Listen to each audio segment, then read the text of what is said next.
Welcome to the Brain Over Binge podcast, where you learn a simple, brain-based approach to ending binge eating. I'm Katherine Hansen. I'm the author of Brain Over Binge and the Brain Over Binge Recovery Guide. Thank you so much for listening. My goal is to continue providing practical and empowering guidance to help you stop feeling out of control around food.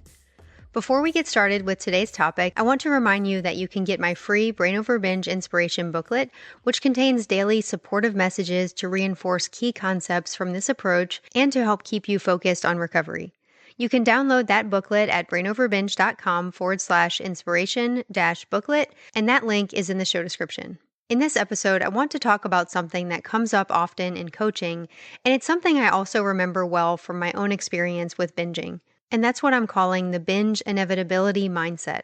This mindset is when you find yourself thinking, feeling, and believing that a binge is inevitable at some point. And usually when you have this thought, it drives you to binge in that very moment or soon after. The thoughts can sound something like, I know I'm going to binge at some point anyway, so I might as well just do it now. Or even if I get through this urge, another one is going to show up and I'll eventually give in, so I might as well just binge and get it over with. It can almost seem logical to give in those moments, almost like you're saving yourself from future pain by just going ahead and binging now. It can be like you're checking a box on your to-do list of something you know you need to do anyway. But as I'm sure you can predict that I'm going to say, binging is not a to-do item. It's never something you need, and it's never inevitable or something that's destined to happen. In this episode, I'll walk you through how to recognize this binge inevitability mindset. I'll explain why it shows up and how you can shift your response to it so it no longer drives you into harmful behavior. As a little background and setup for this discussion, it's important that you understand that in the Brain Over Binge approach, it's always the urges that are the direct cause of the binge eating. And these urges include any thought, feeling, or physical sensation that encourages a binge. If you're new here, you can learn more about the urges to binge way back in episode 2, which is titled The Cause of Binge Eating, Urges to Binge. The urges are produced by the more primitive part of our brain, which I call the lower brain. And you can learn more about the lower brain in episode 3, and any episode I mention will always be linked in the show description. The lower brain's job is primarily survival, pleasure, pain avoidance, and also maintaining habits and behaviors that it senses to be helpful in achieving those goals. The lower brain's concern is your immediate survival and/or pleasure, not your long-term goals or your best interest. And often this primitive nature that we all have as a part of us is absolutely necessary and vital to our continued existence on Earth. But in the case of bad habits and addictions, our more primitive nature can work against us. Basically, when you develop a binge eating habit, the lower brain becomes conditioned to react as if you truly need binge eating. This happens in all addictions, where the object of the addiction feels like a complete necessity. And in moments of urges for that substance or that behavior, it can sometimes feel like your life depends on you getting that substance or performing that behavior. With this in mind, it only makes sense that your lower brain thinks binge eating is inevitable. The binge inevitability mindset should really come as no surprise. Your brain saying binging is inevitable is like your brain telling you that drinking water is inevitable. The lower brain is not your enemy. It's only encouraging the behaviors that it's learned along the way because it senses that's what you need. But you are wiser now. You can distinguish true needs from bad habits and addictions. And knowing that helps you stop giving these inevitability thoughts any special significance or meaning. You can start to simply see those thoughts as an expression of the lower brain doing its job. And like I've mentioned, its job is to get you to binge now. The lower brain does not have a conception of the future, and it's not involved in your long-term plans. It just automatically produces thoughts, feelings, and physical sensations to get you to do the behavior it thinks you need in the moment. And this is where it gets really interesting, because the lower brain does not actually know that you'll binge in the future. The future is not even its concern. It's not even in charge of your executive functions in your higher brain that do control your long-term planning. So the binge inevitability thoughts have no basis in reality. They're just there to encourage binging in that very moment. And they actually have nothing to do with what you'll eventually do in the future. Like all thoughts encouraging binge eating or other addictions, binge inevitability thoughts are based in faulty logic. There's no true wisdom in these thoughts. Like I said, these thoughts can in no way predict your future actions. But if binge inevitability thoughts work to get you to binge, they will keep coming up over and over as long as you keep following them. What makes binge eating inevitable is not the thoughts themselves, it's you believing and following those thoughts. In that way, the binge inevitability thoughts become self-fulfilling. So then the next question becomes, how do you stop following them so that binge eating is no longer inevitable? I think what I've already shared is a big first step, just seeing through these thoughts and understanding that it's just the lower brain's automatic programming. But it can also help to go a little deeper than that and talk about this binge inevitability mindset, not only in terms of thought, but in terms of feeling. And I know that sometimes it can truly feel like a binge is inevitable. It's not always just a thought in your brain. Sometimes it's a very deep feeling of powerlessness over that desire to binge, and a feeling that you simply can't resist binge eating day after day, so it feels inevitable that you'll eventually give in. I remember during my worst binge eating days, it really felt like I didn't have a choice. I felt like I was driven by a force beyond my control, and that made me feel out of control. And it did feel inevitable that whatever that force was would eventually take over, even if I was able to avoid it for a few days. In my early days of binging, this feeling of being taken over was definitely driven by that survival instinct in response to dieting and calorie deprivation. Looking back, it was not inevitable that I needed to binge in response to that restriction. What I really needed was to add more food throughout my day. But since I didn't do that, my primitive brain stepped in with that strong desire to eat everything in sight until I was sick. The deprivation, without any attempts to correct it on my part, put me in a position where binge eating felt inevitable. If you're caught up in dieting right now, I don't want to scare you that it's inevitable that you'll binge, but if you do want to avoid binging, it is inevitable that you need to add more food in order to get yourself out of this cycle. If you do not nourish yourself, you'll continue to struggle with this, and the binging will feel like something you cannot avoid. You can think of it like pulling a rubber band back. There's only so far you can pull it back before it inevitably slingshots in the other direction. That's what happens when you restrict and won't stop restricting, and it inevitably ends in a binge. Now, I also know that not everyone's binge inevitability mindset comes from restriction.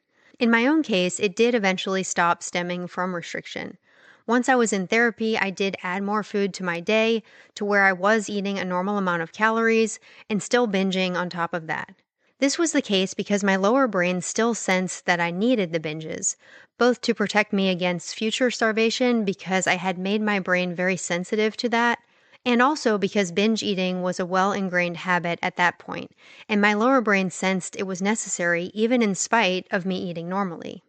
I also think that the feelings of inevitability came from the fact that I thought I needed to binge on an emotional level as well. I learned in therapy that binge eating was a coping mechanism for the problems and emotions in my life. So I thought that as long as I was not coping well with those things, then a binge was inevitable. I thought binge eating would be inevitable until I did things like improve my self-esteem, or overcame my anxiety, or resolved feelings of loneliness or grief or shame. If you're in that place where you feel like you have strong connections between your emotions and life's problems and your binging, I just want you to imagine for a minute what it would be like if nothing made binge eating inevitable. What if, even in the most difficult circumstances, you never felt like a binge was something that was destined to happen, even if you did not cope well? It's so freeing to know that no matter what, a binge is not the solution. Not to stress, not to pain, not to anxiety or loneliness or loss or embarrassment, or even to happiness or celebration.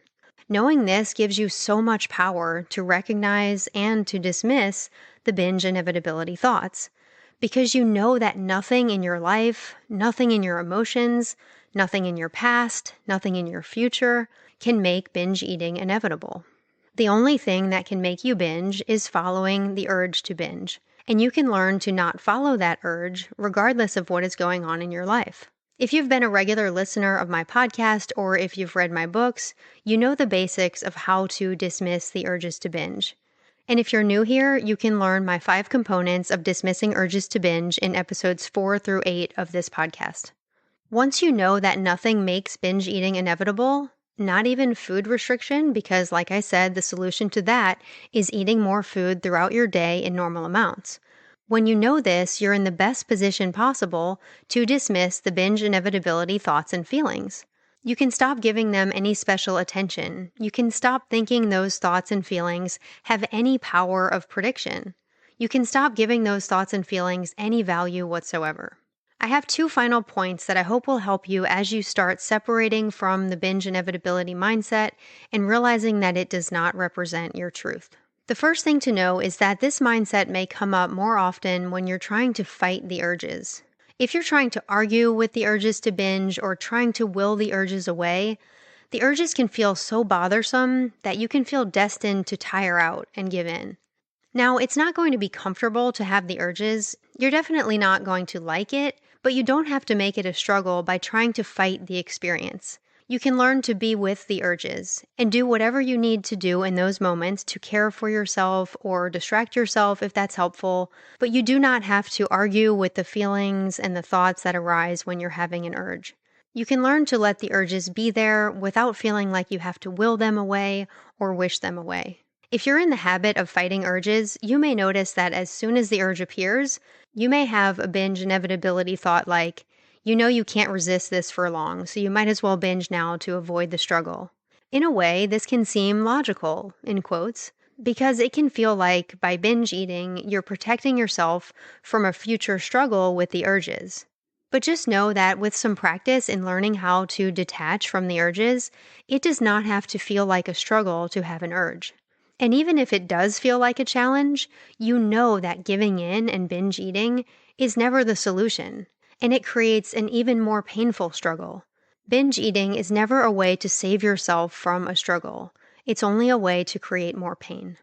My final point about the binge inevitability mindset is that sometimes it can seem like your way of protecting yourself from trying and then failing. As soon as you get an urge, it may seem logical, again in quotes, just to go ahead and give in now, because if you try to avoid a binge and you still end up binging, you may think it will feel even worse, and you may think of yourself as a failure. The thought might be something like, well, if I binge now, at least I won't have to deal with the disappointment of trying and then failing later. So giving in right away just resigns you to the outcome without you needing to put in the effort to try. And I completely understand that. It can feel so frustrating to try over and over again to avoid a binge just to end up giving in. And it makes sense that you want to avoid that feeling of trying and failing. But the truth is, even if you do end up binging later, it's always, always better to try. Every time you don't act on an urge right away, you're strengthening the pathways that you need to break this habit. When you're making change, you have to allow yourself to step into some discomfort, knowing that the discomfort of the urge is so much more manageable than the pain of a binge.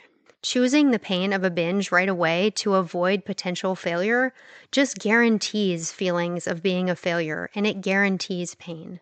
But choosing to be with the urge for any amount of time builds your ability to have success and to not binge.